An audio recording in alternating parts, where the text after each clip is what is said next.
Welcome back to my channel. আমি এখন black কালারের ড্রেস পরেছি, এখন আমি মাচাং বাবাকে ঘষবো।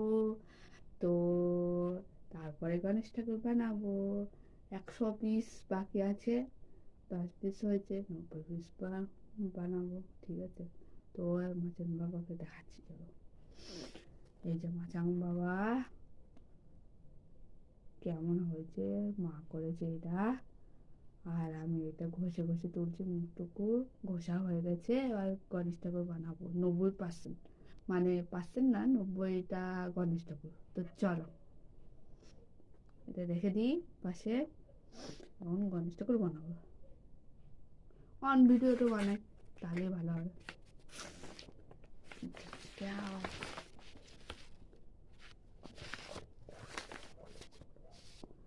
তো চলো, মাটি নিয়ে চলে এসেছি, বানাবো।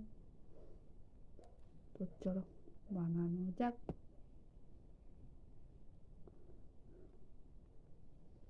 বানাই।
আমি এখন ফার্স্ট গেটে চলে এলাম, মানে দুটি বাড়ি যায় ফার্স্ট গেটে। তো এখন রাতে 5টা 11, তো কী করবো রাতে, তো ওদেরকে সব কিছু বলবো। আর দেখি মানে কেমন লাগছে আমাকে কমেন্ট করে প্লিজ। টাটা, কত